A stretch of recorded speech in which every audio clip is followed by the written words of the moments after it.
दोस्तों बॉलीवुड की सबसे मिस्टीरियस एक्ट्रेस का जो खिताब है वो रेखा को जाता है। रेखा की लाइफ का हर एक पहलू मिस्ट्री से भरा हुआ है। आज के संडे मैट्री में हम बात करेंगे रेखा की लाइफ की उन मिस्ट्रीज के बारे में जिनको आज तक शायद कोई डिस्कस नहीं कर पाया या डिकोड नहीं कर पाया। सबसे पहली बात रेखा की लाइफ से जुड़ी वो ये है कि जब रेखा आई थी बॉलीवुड में तब वो साउथ इंडिया से आई थी और अंडर एज थी पहली बार जब मूवी कर रही थी।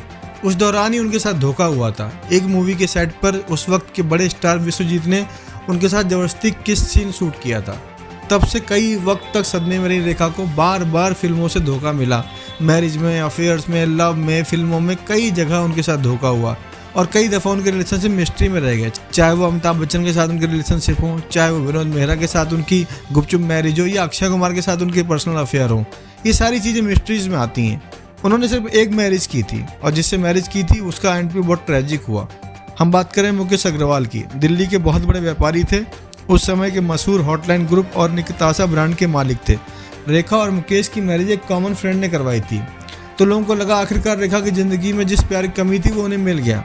लेकिन यह रिश्ता रेखा की ज़िंदगी में कभी भी बहुत ज़्यादा खुशनुमा एहसास नहीं दे पाया और धीरे धीरे वो उसी तरफ जाके ख़त्म हुआ जहाँ उनके अक्सर रिलेशनशिप ख़त्म होते थे। लेकिन इस रिलेशनशिप का अंत इतना बुरा होगा ये किसने सोचा नहीं था। कहा जाता है ये साल 1991 का था और शादी के सिर्फ 1 साल हुए थे तभी मुकेश अग्रवाल ने फांसी लगा ली थी। और ये फांसी ऐसी वैसी नहीं लगाई थी, फांसी लगाई थी रेखा के दुपट्टे से, जो कि बहुत सारी न्यूज़ में कहा गया, हालांकि कभी कंफर्म नहीं हो पाया, लेकिन कहा यही आता है कि रेखा के दुपट्टे से लटक कर उन्होंने फांसी लगाई थी। उनकी मौत का जिम्मेदार कौन है साफ तौर पर कहीं नहीं आता, लेकिन वसीयत जो उनकी आती है, जो उनकी बायोग्राफी है यासीन उस्मान ने लिखी है, उसमें जिक्र है कि वसीयत में उन्होंने रेखा को अपनी प्रॉपर्टी से बेदखल किया था और कहा था कि मेरी संपत्ति में से एक भी पैसा रेखा को ना दिया जाए। ऐसा क्यों कहा था इसके भी अपने अपने वर्जन हो सकते हैं, बट यहाँ भी एक मिस्ट्री है। बहरहाल रेखा के परिवार से जुड़े लोगों को कहना होता है कि रेखा ने कभी भी मुकेश अग्रवाल के परिवार से कुछ मांगा नहीं, लेकिन जो मुकेश अग्रवाल के परिवार वाले हैं वो कहते हैं कि मुकेश बहुत ज़्यादा मेंटली डिस्टर्ब थे मैरिज के बाद।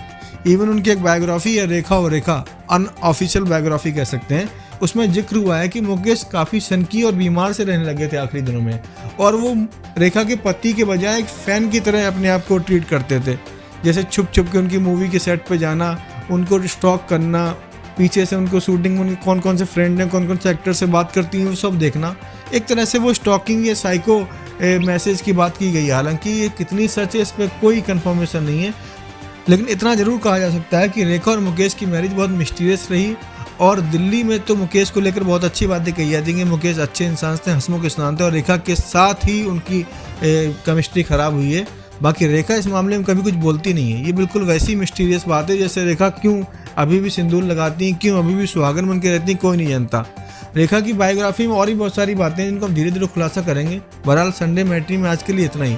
दोस्तों वीडियो कैसा लगा प्लीज़ कमेंट करके बताइए और चैनल में पहली बार आए तो सब्सक्राइब जरूर कीजिए।